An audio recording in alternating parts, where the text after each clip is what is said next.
Let me ask you a question. What do you think of this Leeway Chronicle banner? A few good characters, and not to mention a number of interesting and not so interesting weapons. I think the most notable characters here, though, have to be the Cryo Queens, recently released from Cryo Jail, Shenhe and Ganyu.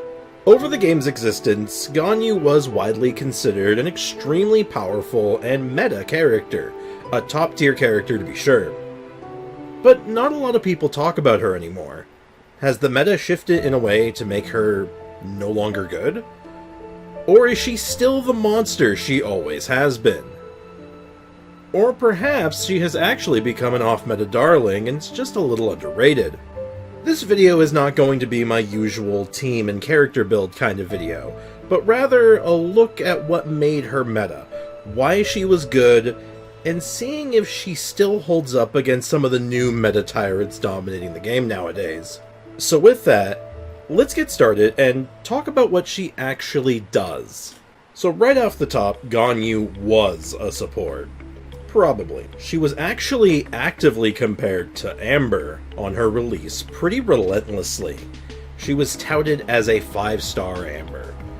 But she was quickly accepted as a DPS after she came out. So is she actually a support or a DPS? It's hard to say when you look at how her charge attack works. It has 2 levels of charge, after which it will deal a second hit of damage in a small area. It's more or less her bread and butter. Scales well, it's ranged, it's AoE, it can be spammed effectively, everything a good DPS would want, right? Well, this is followed by her skill. She summons an ice flower that does some cryo damage and taunts nearby enemies. Sounds familiar, right? This is where the Amber comparisons really come from. This is just really a prettier Baron Bunny. In fact, most would argue it's just a better Baron Bunny, since its damage is more upfront. Her burst is also very similar to Amber's, where she summons a rain of cryo, instead of pyro. The key difference is, of course, the much larger area, and the much longer duration, making this actually more of a valid option for applying cryo off-field. Okay, so her role might be a little unclear still, but maybe her passes will straighten it out. Here we go. Her charge shot increases the power of her following charge shots, and increases the crit rate as well. An obvious on-field DPS buff. For her second passive, it increases the cryo damage of the active character.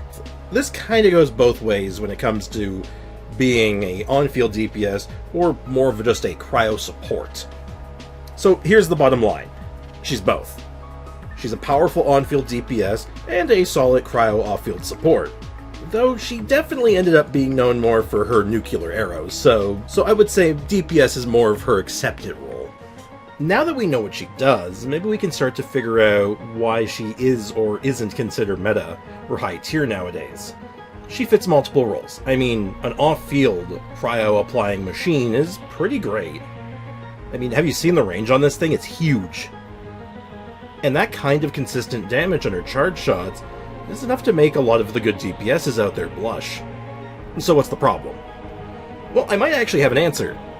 She was only ever really known for 2 successful team comps, both of which haven't really been much of a talking point for quite a while now. Firstly, the Freeze team, or Morgana as it's more commonly known as.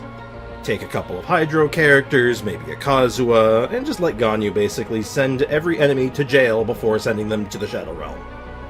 Freeze is in a bit of a rough place though. Crowd control is still very useful in Genshin Impact, but when a big part of the endgame is mostly unfreezable boss fights, we find ourselves at a bit of an impasse. However, her other team didn't really have that problem. Its only issue is that it's a lot more build intensive. It really called for a lot more investment to make it something special. But if you made that investment, it was definitely worth it, and I'm of course talking about Reverse Melt. Apply some Pyro, buff your Ganyu, and rain Hellfire upon your enemies. This is the team I ended up using my Ganyu with for the most part when I just recently got her off the Chronicle banner, and it is a really good home for her, and holds up pretty well, but we'll get there when we get there. Also worth noting, it's actually had some major innovations in recent years. Let me introduce you to to Burn Melt. Burning is considered to be a very lackluster reaction since it lacks the ability to dish out the big numbers, but it does still have its uses. Its DPS can be pretty good if you build around it, and it comes with a nice little side effect. It locks in pyro application. You can melt off of a good burning setup for days. So now you can turn your ticking damage into a ticking time bomb. This team felt really good to use. Ganyu's damage output was great, and the current units that support the burning concept right now, or rather supported by burning, are really good. But even without the Emilys of Teyvat, just a good setup of Dendro and Pyro is enough to get the job done. The fact that this team uses Dendro in the first place is actually more significant than you might think. You see, most would probably say, and at least in my experience, having played in this era, that Ganyu really started to fall off in the eyes of the player base with the introduction of Dendro, as the game sort of revolved around it for quite a while. And Cryo doesn't really fit into the Dendro plan. It doesn't have a reaction with it, so why would I use Cryo? Ironically, this really powerful Burn Melt team uses Dendro's weakest addition to the game in the form of burning, and the often forgotten element of Cryo. But I've talked about how good the team was. I think it's time to actually show, not tell. I'm going to just show what my experience in the most recent Spiral Abyss was, and note, this Spiral Abyss is not made for Ganyu. It's not made for Cryo. It's barely made for anything out of Natlan. But the results spoke for themselves. Check it out. I'll see you on the other side.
So now, let me ask you a new question.